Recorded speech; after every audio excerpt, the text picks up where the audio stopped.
नमस्कार दोस्तों, स्वागत है आपका अपने YouTube चैनल स्मार्ट क्लासेस में। दोस्तों 3 मिनट वीडियो सीरीज में आपका फिर से एक बार स्वागत है। हम लोग आज रूल्स ऑफ नॉमेनक्लेचर पढ़ने जा रहे हैं।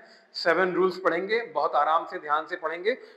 जल्दी जल्दी थोड़ा बताने की कोशिश करूंगा क्योंकि 3 मिनट में हमें वीडियो समाप्त करना है। तो सबसे पहला है सिलेक्शन ऑफ कार्बन चेन। हम लॉन्गेस्ट कंटिन्यूअस चेन क्या करते हैं, चुनते हैं। ध्यान दीजिएगा, ये कंटिन्यूअस चेन स्ट्रेट भी हो सकती है और ब्रांच भी हो सकती है। तो ये पहला रूल हो गया। दूसरे रूल के ऊपर तरफ बढ़ते हैं। दूसरा रूल क्या बोल रहा है, जो ब्रांच चेन है, the branch chain are considered to be substituent। जो ब्रांच चेन है इसे हम सब्स्टिट्यूएंट की तरह क्या करते हैं, कंसीडर करते हैं। And their position are indicated, और उनकी पोजीशन को क्या करते हैं, इंडिकेट करते हैं। जैसे थर्ड कार्बन से ये जुड़ा हुआ है, मिथाइल ग्रुप जुड़ा हुआ है, तो इसकी पोजीशन को क्या करेंगे, इंडिकेट करेंगे by the number of carbon atom. कौन से कार्बन से ये जुड़ा हुआ है, थर्ड कार्बन से जुड़ा हुआ है, तो इसलिए 3 मिथाइल यहाँ पे, atom to which they are attached. For example इसका दिया हुआ है। थर्ड रूल देखेंगे, the carbon atom of the longest chain are numbered in such a way that the alkyl group यानी substituent get the smallest possible number यानी possible position।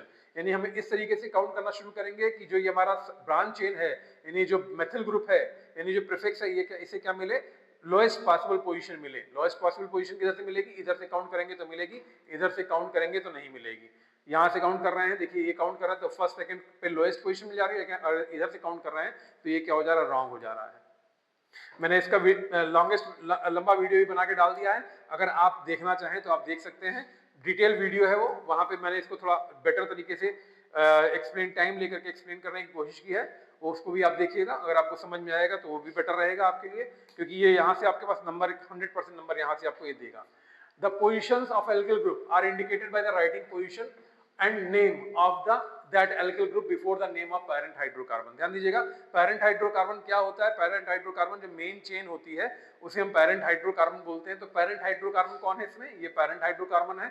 7 carbon की parent chain है ये, और यहाँ पे ये क्या है, ये हमारा एक सब्स्टिट्यूएंट ग्रुप है, यानी ये जुड़ा हुआ है। ये इसका नाम कैसे देंगे, यहाँ से 1 2 3 थर्ड पोजीशन पे आएगा ये, और इसका नाम क्या है, एथाइल है, तो 3 एथाइल, और 7 कार्बन है तो हेप्टेन। ठीक है, यहाँ देखेंगे थर्ड कार्बन से जुड़ा हुआ है तो 1 2 3 इथाइल, और ये भी क्या हो जाएगा, हेप्टेन हो जाएगा। इस तरीके से 3 इथाइल हेप्टेन बन सकते हैं। यहाँ पे 5th रूल क्या कर रहा है, multiple alkyl group are labelled by the Greek numericals, या न्यूमेरल्स लिखना चाहिए था, गलती से हो गया, numerals prefix such as di for 2, tri for 3 and tetra for 4, penta for 5. If 2 alkyl groups are on the same carbon atom, the numerals are repeated। numerals को repeat करना पड़ेगा हमको। जैसे यहाँ पे ध्यान दीजिएगा, क्या है, 1 2 3 4 4 कार्बन से जुड़ा हुआ है ये, और सेकंड कार्बन से 2 जुड़े हुए हैं। तो यहाँ पे दोनों की पोजीशन बतानी पड़ेगी, इसकी पोजीशन बताएंगे इससे, इसकी पोजीशन बताएंगे इससे, और चूंकि 2 हो गए, दोनों मिथाइल हैं तो डाई मिथाइल हो जाएगा, और दोनों मिथाइल है, मिथाइल हो गया। 4 कार्बन है तो ब्यूट हो गया, और सब में सिंगल बॉन्ड है तो एन हो गया, तो 2 डाई मिथाइल ब्यूटेन हो जाएगा। इसका नाम कैसे लिखेंगे, थर्ड कार्बन से जुड़ा हुआ है, थर्ड कार्बन से अगर जुड़ा हुआ है, दोनों जुड़े हुए हैं, तो पहले हम क्या करेंगे, यहाँ पे दोनों की पोजीशन 3 लिखेंगे। 3 से क्या है, 3 मिथाइल है, 3 मिथाइल जुड़ा हुआ, 3 से ही इथाइल जुड़ा हुआ है, 3 इथाइल हो गया, और 5 कार्बन है हमारे पेरेंट चेन में, तो रूट वर्ड पेंट हो गया, और क्या है, यहाँ पे सारे के सारे सिंगल बॉन्ड है, तो सफिक्स क्या हो जाएगा, एन हो जाएगा। मेरे ख्याल से आपको ये रूल समझ में आ गया। डिटेल देखना हो तो बायो में लिंक दिया हुआ है वीडियो में, उसमें चले जाइएगा, देख लीजिएगा, वहां पे डिटेल है।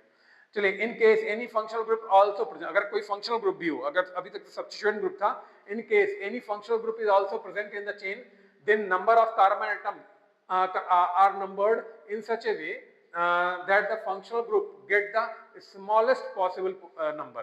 यानी हमें क्या करना है, अब हमारे पास अगर ये जुड़ा हुआ है, फंक्शनल ग्रुप जुड़ा हुआ है, तो हम क्या करेंगे, उधर से काउंट करना शुरू करेंगे जिधर से इसको लोएस्ट पॉसिबल पोजीशन मिले। तो यहाँ से हम काउंट करना शुरू करें 1 2 3 4 5, तो क्या हो जाएगा, क्योंकि अब ये क्या, ये तो सफिक्स होता है, फंक्शनल ग्रुप सफिक्स होता है, तो यहाँ पे प्रीफिक्स कुछ है नहीं, तो प्रीफिक्स छोड़ देंगे, पेंटेन हो जाएगा। और सेकंड पे क्या जुड़ा हुआ है, अल्कोहल जुड़ा हुआ है, अल्कोहल का सफिक्स होता है वो ऑल होता है, तो पेंटेन टू ऑल हो जाएगा। ये राइट वे है, और ये रॉन्ग वे है, क्योंकि हमें क्या करना होता है, लोएस्ट पॉसिबल पोजीशन देना होता है। यहाँ पे क्या हुआ, लॉन्गेस्ट पॉसिबल पोजीशन दिया हुआ है। यहाँ पे आ जाए, ये हमारा इसमें ये हमारा एल्किल ग्रुप भी जुड़ा हुआ है और फंक्शनल ग्रुप भी जुड़ा हुआ है, तो हम एल्किल ग्रुप को क्योंकि ये प्रीफिक्स है, इसको बाद में वो काउंट करते हैं, यहाँ से कार्बन को काउंट करना शुरू करते हैं 1 2 3 4 5। तो सेकंड कार्बन पे हमारा क्या है, प्रीफिक्स जुड़ा हुआ है, तो 2 इथाइल हो गया, 5 कार्बन है पेंटेन हो गया, और फर्स्ट कार्बन से OH जुड़ा हुआ है तो 1 ऑल हो गया, ये नाम हो गया। ध्यान दीजिएगा नोमेनक्लेचर में हम क्या कर रहे हैं, ई हटाते हैं, एल्केन के ई को हटा देते हैं और उसकी जगह पे हम फंक्शनल ग्रुप का जो सफिक्स होता है उसको क्या करते हैं, जोड़ देते हैं। ध्यान दे दीजिएगा, बहुत आसान है। लास्ट रूल देख लेते हैं कि अगर हमारे पास इन केस हमारे पास क्या है, डिफरेंट टाइप ऑफ सब्स्टिट्यूएंट है, यानी ये भी हमारा सब्स्टिट्यूएंट है, ये भी हमारा सब्स्टिट्यूएंट जुड़ा हुआ है, दो अलग अलग सब्स्टिट्यूएंट दो अलग अलग कार्बन पे जुड़े हुए हैं, तो हम क्या करते हैं, अल्फाबेटिकली नाम देते हैं। जैसे ये 2 ब्रोमो हो जाएगा और 4 क्लोरो हो जाएगा, 6 कार्बन है तो हेक्सेन हो गया। तो आज के लिए इतना ही, बाकी फिर देखते हैं नेक्स्ट वीडियो में। धन्यवाद।